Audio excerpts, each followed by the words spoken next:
Ni men hao, and welcome to the fourth and final podcast in this series on Hong Lo Meng, the Dream of the Red Chamber or Story of the Stone, for StarTalk 2019. I want to begin by noting here that while I have been discussing the central plot of the story in these recordings, I've had to leave to one side many interesting aspects of Cao Shuiqin's complex story. While the triangle that develops between Bao Yu, Dai Yu, and Bao Chai occupies most of the work, there are many fascinating characters and situations that we have had to pass by. So, at the beginning of this last podcast, I want to take a few minutes to describe some of the more important features of the story of the stone that I've so far left out, which I do in part to give you a fuller sense of what's in store for you if you decide to pick up the story of the stone in its full English translation and take the time to get to know Cao Shuiqin's world better. So, to begin with, fairly early in the story, the Jia family builds a very large and elaborate garden to welcome home for a brief visit Bao Yu's older sister, Yuan Qun, who has become one of the emperor's concubines. Most of the rest of the story of the stone is set in this garden, which in Chinese is the Daguanyuan, or Grand View Garden, so wonderful a place that more than one replica of it has been built in China, the major one being in Beijing and built as the setting for a 57-episode TV series of the story of the stone that was made in 1987, and which you can watch in its entirety on YouTube. However, like many Chinese gardens, the layout of the Daguanyuan is somewhat confusing, leading those who wander in it, or, if you will, who read about wandering in it, not to have an entirely reliable sense of what lies beyond each next turn. This element of surprise, or maybe more accurately, delight at a new prospect, is one of the key aspects of Chinese garden architecture, and fittingly, an experience Cao Shuiqin reproduces in his story set in a garden. An experience, that is, of being constantly and pleasantly surprised at a new turn even when things begin to seem familiar, of being a bit lost in a place that nonetheless inspires comfort. Another aspect of the novel that I have had to leave largely to one side are the many intimate portraits Cao Shuiqin paints of characters in the story beyond the main trio I have been describing. Among these portraits are, of course, other members of the Jia family, and particularly the women. The men, consistently with Bao Yu's preference for all things female and feminine, are not nearly as important as any of the girls and women in his life, and thus in the novel. But those girls and women with whom Bao Yu has had the most intimate relationships, after Dai Yu and Bao Chai, are the many maidservants who attend to him and the other masters in the Jia family compound. Almost all of these servants are young girls from poor families who nonetheless prove to be among the most level-headed, intelligent, and caring of all the characters in the story. And if we had to choose one among the many maidservants to mention by name, it would be Shiren, or, in the English name David Hawkes gives her, Aroma. Aroma becomes emotionally very close to Bao Yu, for whom she serves as principal maid, and even, it is hinted, as chamber wife or concubine, which is to say that she comes close to serving as the mother of Bao Yu's children, though Bao Yu never consummates his relationship with Aroma to that extent. But if there is an undeniable emotional closeness between Aroma and Bao Yu, it is also clear that Aroma does most of the work to retain some distance between her master and herself. To give one example, Aroma scolds Bao Yu directly early in the story when he comes to visit her own family home, where she has gone because she is ill. For Bao Yu's upper-class upraising blinds him to what Aroma sees all too clearly, that his mere presence in her poor family's home will impose all kinds of social and financial expectations on her direct family, as well as their relations and even their neighbors. Such expectations that Aroma's family is more favored than most of the servant class will be very difficult to manage, as such favor is typically unreliable and even dangerous in the shifting social and political circumstances of those families close to the emperor, as we have seen in the case of the Cao family itself, and as will be the case likewise for the fictional Jia family and everyone associated with them. Aroma proves a faithful and caring servant to the end of the novel, but Cao Shuiqin takes great care to show us just how difficult her position becomes as the capricious Bao Yu ages and presents increasing challenges to her patience and emotional intelligence. Finally, as I mentioned, a number of relatively major characters from the master class of the extended Jia family also populate the novel and become the subject of subplots to the major story of the romantic trio I have been describing. Again, I will take the time to introduce you to just one by the name of Wang Shi Fung, who is another of Bao Yu's cousins, this time on his mother's side, and who is married to a cousin of Bao Yu's on his father's side. Wang Shi Fung is truly one of the great characters in world literature. She has a unique combination of personal traits, and Cao Shuiqin portrays her with at least as much care and attention to detail as he does Bao Yu or any other character in the novel. Like many of the other women, Wang Shi Fung is quite beautiful, intelligent, and has a wit sharp enough to rival Dai Yu's. But tellingly, her name, Shi Fung, is typically a boy's, and her personality follows suit, as she has all the spirit and assertive, even aggressive energy that one might expect from a male character. Early in the story, Shi Fung is given the management of the household and proceeds to rule the servants with canny, determined energy, while placating those senior ladies, and especially the matriarch grandmother Jia, with her quick wit and lively demeanor. As we see the novel progress, Shi Fung overreaches in her attempt to maintain the lavish way of life among the Jia, and resorts to what amount to shady deals on the side of her household management. And she comes ultimately to a sad end, dying, beset by illnesses brought on, we are given to think, by the stress of being a strong, ambitious woman in a world that could not accommodate her. So, in short, if you decide to pick up the story of the stone, these are some of the fascinating places you will go and people you will meet. But for the remainder of this podcast and the whole series of recordings, I will now tell you a bit about how the novel ends. This may sound like I will be spoiling the story, but if you have read through to the end of your ebook, that is, into the 7th and 8th of the stories there, you are aware of the outline of the ending already. In fact, as I mentioned in the first podcast, both the story of Dai Yu's death and of Bao Yu's marriage to Bao Chai take place in the 40 chapters following the first 80 that are reliably by Cao Shuiqin. So we do not know for sure that this ending was what he had in mind when he began writing. But there are strong clues that Cao Shuiqin did have an ending in mind that was, also, as I have mentioned, more tragic than comic, which is to say more aligned with a sense of the disappointments in and sadness of human life than in its successes, at least when it comes to what we attempt to achieve in the time between birth and death.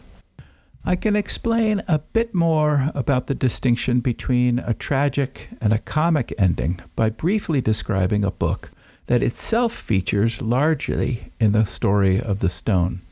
In English, this is the story of the Western Chamber. I have mentioned in the first podcast the 4 classic novels of Chinese literature. The Story of the Western Chamber is perhaps the greatest of Chinese stage plays. The play was written in the 13th century, but is based on a much older story, which tells the tale of an exceptionally talented young student by the name of Zhang, who successfully courts an exceptionally beautiful young maiden by the name of Cui Yingying or Oriole, after much trial and tribulation, including, most importantly, Zhang passing first on the Imperial Civil Service exam. I mention this very famous story partly because it is the prototype, the most important and in many ways the original example par excellence of what Cao Shuiqin writes of as erotic novels or boudoir romances that feature what he calls ideally beautiful young ladies and ideally eligible young bachelors who seem to fall inevitably into love and indecency.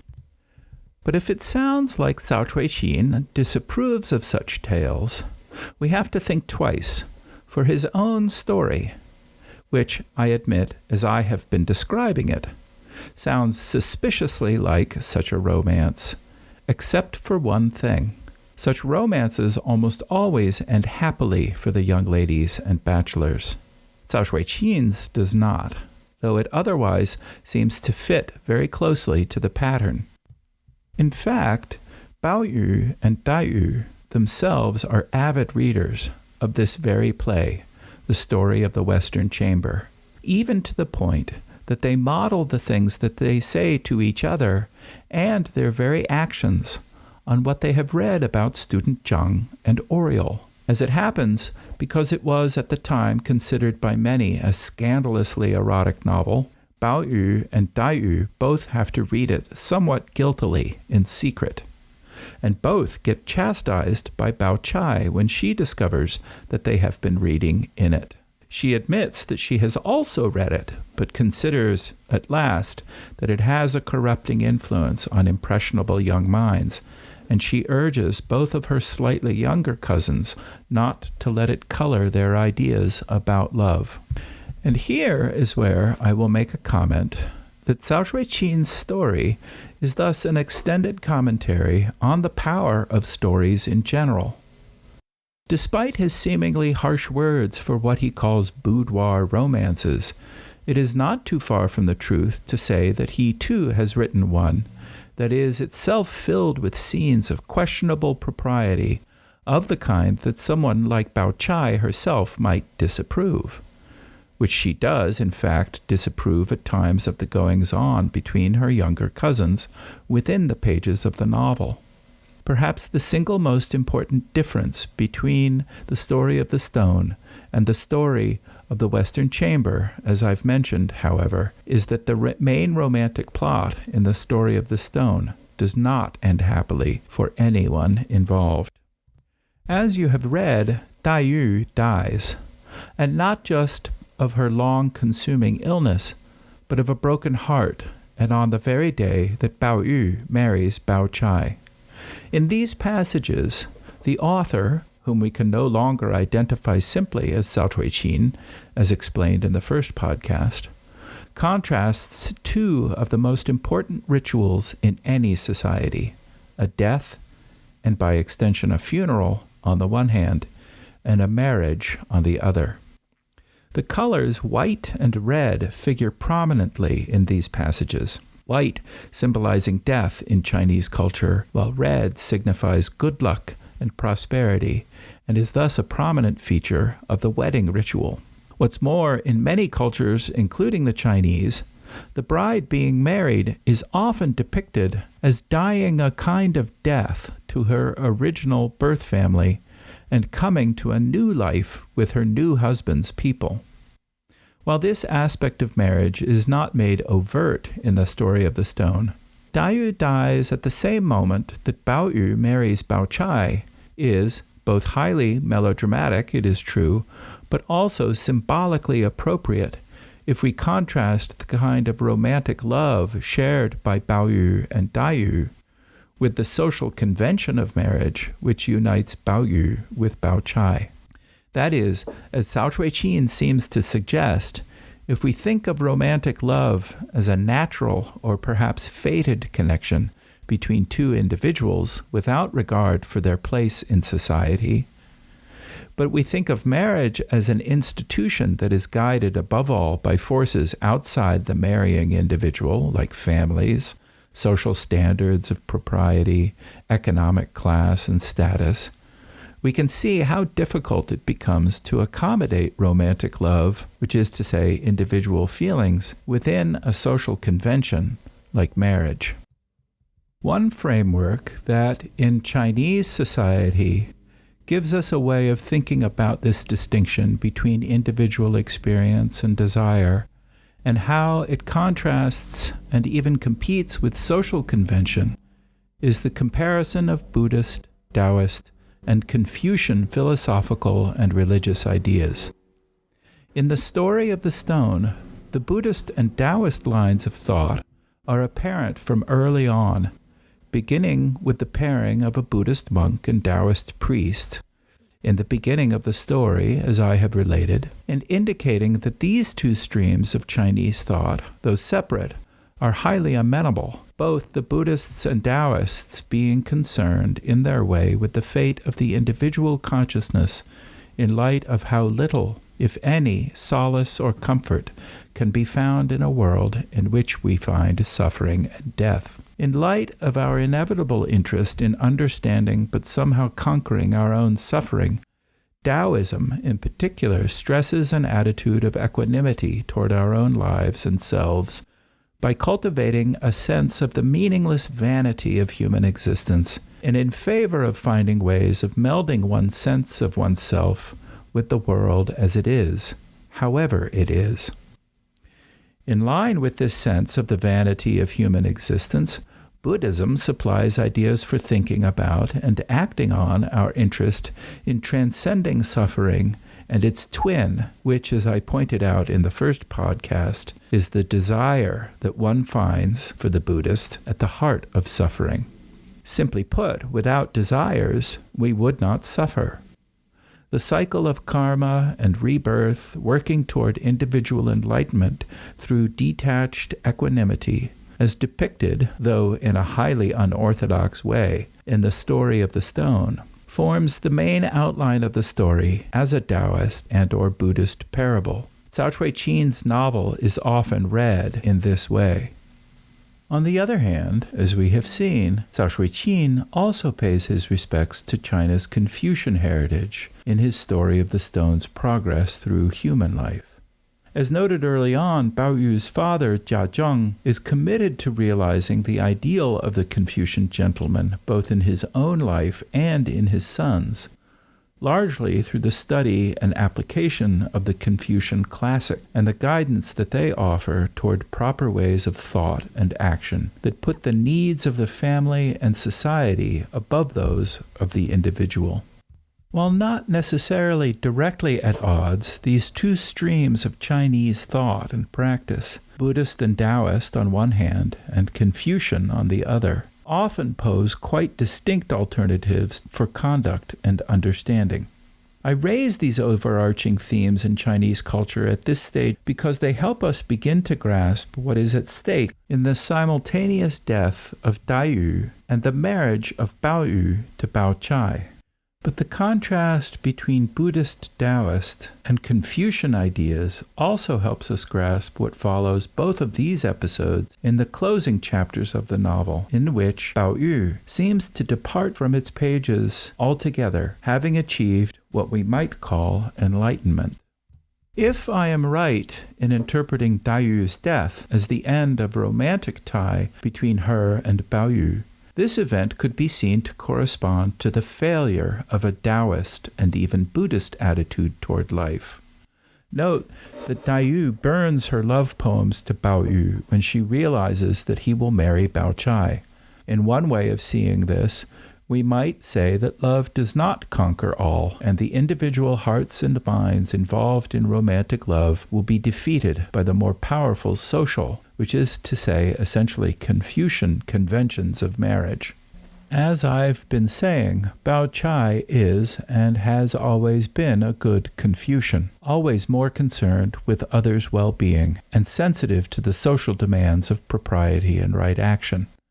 Da Yu, on the other hand, has always had a bit of the Taoist's negligence of social niceties about her, saying what she thinks about someone no matter whose feelings she might hurt, as well as focusing on the empty vanity of human existence in her poetic reflections on dying flowers, for example.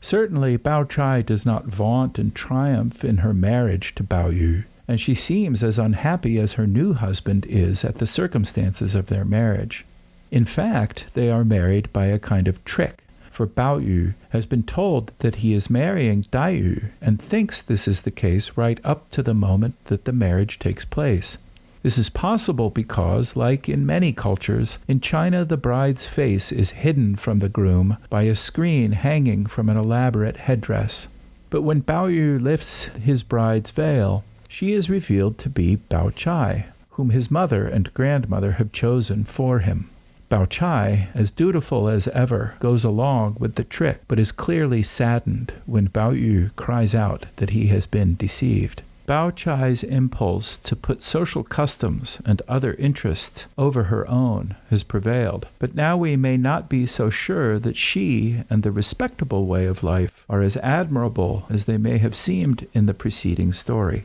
But the marriage of Bao Chai to Bao Yu is not the end of the novel. As you've read in the last of the stories in your ebook, Bao Yu has lost his magic jade at the point at which Dai Yu dies and he gets married to Bao Chai.